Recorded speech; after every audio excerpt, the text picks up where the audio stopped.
Sir 24 के हवाले से क्या तैयारी हैं? इंशाल्लाह। क्या आज इस बार मुझे लग रहा है कि कुछ नया करने जा रहे हैं आप लोग।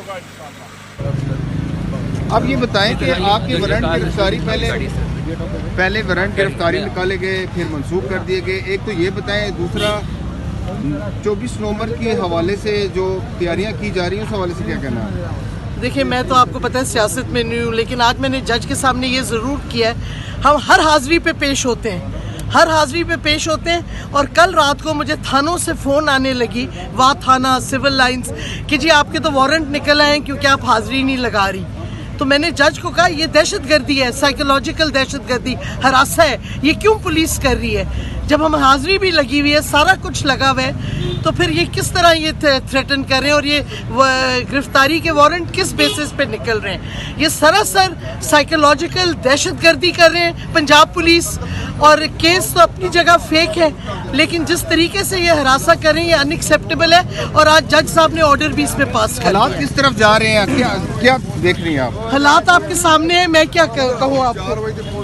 पूरा मेला लगाया जाता है। एक्चुअली तो हमारे पॉलिटिकल जो कॉर्नर मीटिंग्स हैं वो आजकल एटीसी की अदालतों में ही हमारे जजेस हमारी करवा देते हैं। अदरवाइज तो हम कॉर्नर मीटिंग्स नहीं कर सकते, पार्टी की मीटिंग्स भी नहीं कर सकते। जीएचके हमला केस में आपके खिलाफ जो नया अजाफी चमनी चलान निकला है, एक उसके बारे में बताएं। जो वीडियोस जारी की गई हैं, क्या आप वहाँ मौके पे थे? मैं अर्ज करना चाहता हूँ कि ये कबल वक्त होगा कहना, लेकिन मैं एक बात हल्फन कह सकता हूँ कि मैं वहाँ पर मौजूद नहीं था और ना ही मेरी मौजूदगी का वहाँ पे कोई रिकॉर्ड है महसूस की जा रही है, बल्कि बैनुल-अक़वामी सतह पर भी जीएचके हमला के वो सुख्ती का सामना करना पड़ रहा है। जीएचके हमला केस में आपके खिलाफ जो नया अजाफी चमनी चलान निकला है, एक उसके बारे में बताएं। जो वीडियोस जारी की गई हैं, क्या आप वहाँ मौके पे थे? मैं अर्ज करना चाहता हूँ कि ये कबल वक्त होगा कहना, लेकिन मैं एक बात हल्फन कह सकता हूँ कि मैं वहाँ पर मौजूद नहीं था और ना ही मेरी मौजूदगी का वहाँ पे कोई रिकॉर्ड है।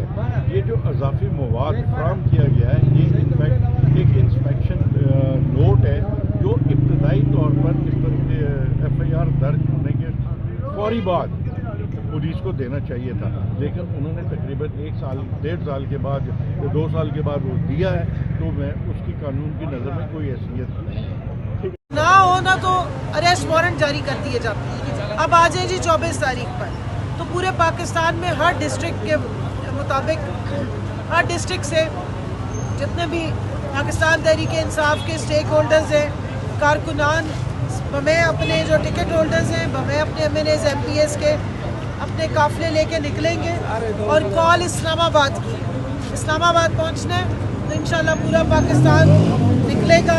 अपने हक के लिए निकल रहे, पीसफुल प्रोटेस्ट है। पहले भी हमने कभी जिस तरह हमारे पे इल्ज़ामात लगाए जाते हैं और इन्हीं अदालतों में लगाए जा रहे हैं, और दहशतगर्दी की इंतहाई नौयत की वो दफ़ात लगाई जा रही हैं जो कुलभूषण यादव पे भी नहीं डाली जाती, जो धमाके करने वालों को तो ये वैसे ही नहीं पकड़ते। और मुझे तो अब हसरत ही है कि कभी ATC में हम आए तो कोई असली दहशतगर्दों की भी शक्ल नज़र आए।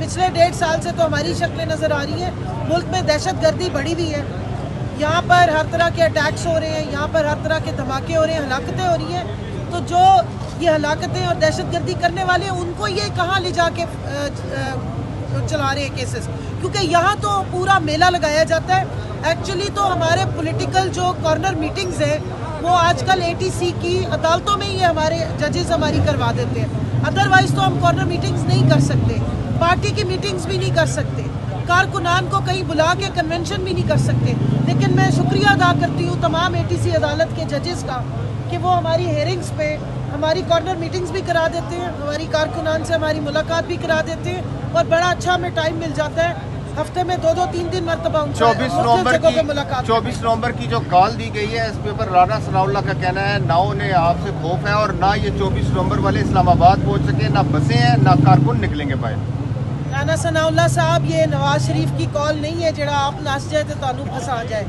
ये इमरान खान की कॉल है जड़ा आप कैदी नंबर 804 अंदर से बैठ के पिछले 1.5 साल से यहीं अपने कारकुनों से भी इन टच है, अपनी पार्टी से भी इन टच है और आप सब की नींदें आराम करने वाला भी वही है।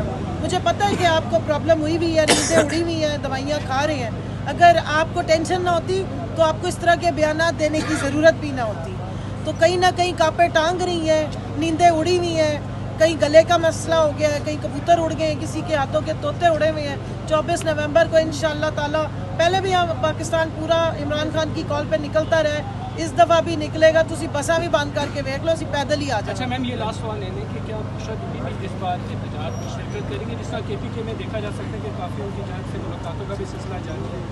जो अली मीन गंडापुरा है, ज़िला KPK, वो भी आ तो रही है, लेकिन अब जो बुशरा बीबी है, इस हवाले से आप क्या कहेंगे? देखिए, बुशरा बीबी बिल्कुल, बुशरा बीबी हो गई, अलीमा बीबी हो गई, या उस्मा बीबी और नौरीन बीबी, ये खान साहब की जो फैमिली है, उनकी बहनें हैं, उनकी ज़ौजा हैं, या उनके ख़ानदान में उनके कज़न्स हैं, उनके भाई हैं और लोग हैं, उनको पूरा राइट है कि जब उनको इलीगली डिटेन किया, और ये मैं अल्फाज नहीं कह रही है, UN की रिपोर्ट कह रही है, ये ह्यूमन राइट कमीशन की रिपोर्ट्स कह रही है, ये आपको पूरी दुनिया इंटरनेशनली बता रही है कि आपने एक साबिक वज़ीर आज़म को सिर्फ एब्सोल्युटली नॉट कहने पे, अवाम को शऊर देने पे और हकीकी आज़ादी का मकसद समझाने की वजह से बंद किया हुआ है। तो उनकी पूरी फैमिली को ये राइट है कि वो उनके लिए प्रोटेस्ट भी करे, प्रोटेस्ट के लिए निकले भी। तो इंशाअल्लाह ताला वो सिर्फ खान साहब का पैगाम है जो उनके वर्कर्स तक, उनके लीडरों तक पहुंचा रही हैं, और जब इंशाअल्लाह मौका मिला तो यकीनन वो ज़रूर प्रोटेस्ट में भी शामिल होंगे। और पिछली दफ़ा अलीमा अब्बा और उज़मा अब्बा पीसफुली प्रोटेस्ट के लिए अभी बेचारी बाहर ही खड़ी हुई थी, डी चौक से पीछे ही थी, तो उनको इस फाशिस्ट हुकूमत ने उठवा लिया और 20 दिन तक उनको भी इलीगल डिटेन किया गया और उन पर दहशतगर्दी के नाजायज़ दफात और मुकदमात बनाए गए।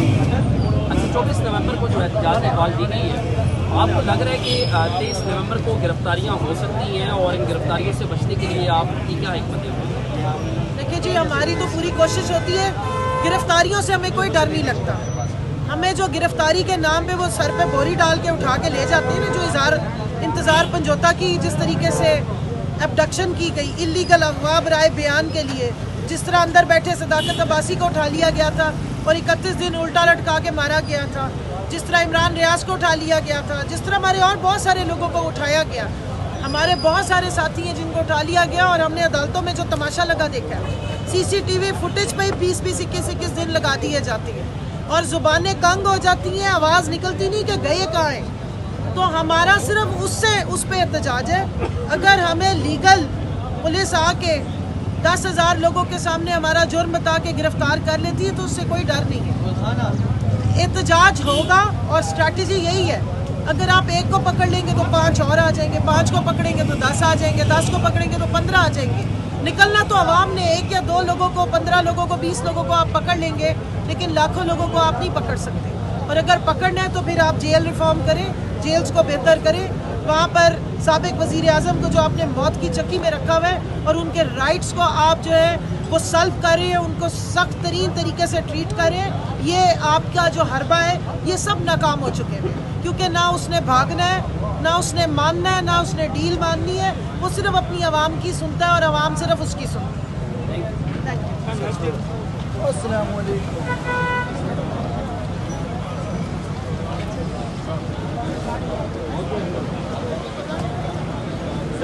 Zusanla.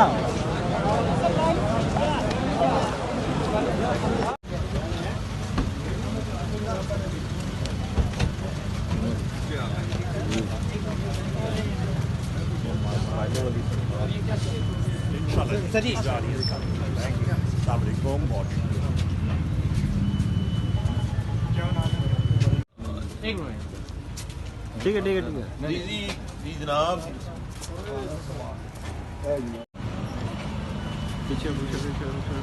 आज आप अंदर चले ना।